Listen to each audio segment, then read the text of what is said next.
بسم اللہ الرحمن الرحیم۔ شہزادی حضرت ام البنین جن کا اصل نام فاطمہ بنت خزام بن خلد تھا، اسلامی تاریخ میں ایک نمایاں شخصیت کے طور پر جانی جاتی ہیں۔ وہ حضرت علی علیہ السلام کی زوجہ محترمہ اور حضرت عباس علمدار کی والدہ محترمہ تھی۔ ان کی زندگی کا ہر پہلو شجاعت، وفاداری اور اہل بیت سے محبت کی عمدہ مثال پیش کرتا ہے۔ اب جانتے ہیں ان کا نام اور نسب۔ حضرت ام البنین کا اصل نام فاطمہ بنت خزام بن خلد تھا۔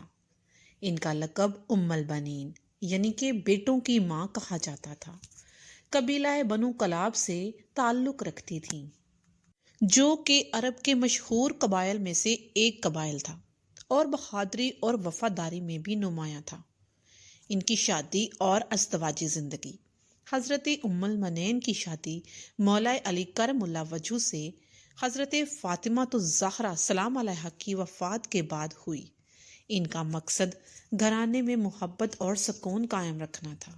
جناب ام البنین علیہ السلام نے ہمیشہ بی بی فاطمہ الزہرا سلام علیہا کے بچوں امام حسن و حسین، بی بی فاطمہ، حضرت ام کلثوم کو اپنی اولاد کی طرح سمجھا اور ان سے بے پناہ محبت کی۔ حضرت ام البنین کے بطن سے مولا علی کرم اللہ وجہہ کو اللہ پاک نے 4 بیٹے دیے، جنہوں نے کربلا میں عظیم قربانی دی۔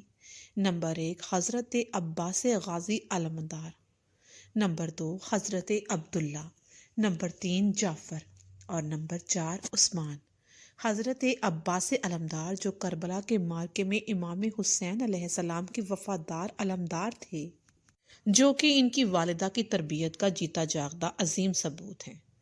ان کے کردار اور صفات کی بات کریں تو شجاعت میں حضرت ام البنین اپنے قبیلے کی بہادر خاتون تھی۔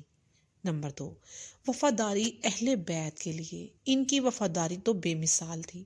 نمبر 3 اثار و قربانی، اپنے بیٹے کو امام حسین پر قربان کرنے کے لیے ہمیشہ تیار رہیں اور اپنی ذات کو اہمیت ہی نہیں دی۔ ان کی محبت امام حسین علیہ السلام، ان کے اہل خانہ، ان کے اہل بیت سے بے پناہ محبت کی وجہ سے ان کا دل کربلا کے غم میں ہمیشہ مغموم رہا۔ اور اگر کربلا کے بعد ان کا کردار ذکر کیا جائے تو کربلا کے واقعے کے بعد حضرت ام البنین کا کردار بہت نمایاں ہے۔ وہ مدینہ میں اہل بیت کے غم کو عام کرنے اور لوگوں کو ظلم کے خلاف کھڑا کرنے کے لیے کردار ادا کرتی نہیں۔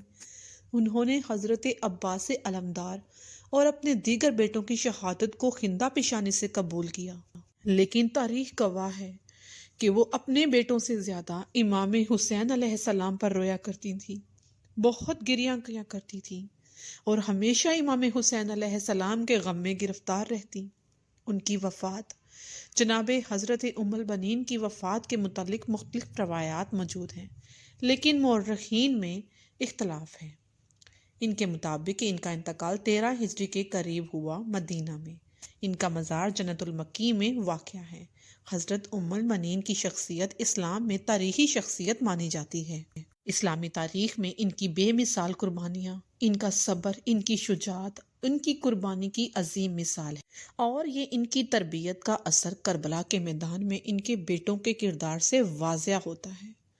اور خاص طور پر حضرت عباس علمدار کی وفاداری، ان کی شجاعت، ان کی وفاداری اور ان کی وفا نے زندہ جاوید مثال قائم کرتی۔ محبت اہل بیت، ان کے ساتھ وفا اور ان کے لیے جان کی قربانی کو پیش کر دینا کوئی چھوٹی بات نہیں ہے۔ تاریخ اسلام میں اس کی کہیں آج تک مثال نہیں ملتی۔ ان پر لاکھوں کروڑوں اللہ کی سلامتیں اور رحمتیں نازل ہوں۔ آمین ثم آمین۔ اللہم صلی علی سیدنا و مولانا محمد۔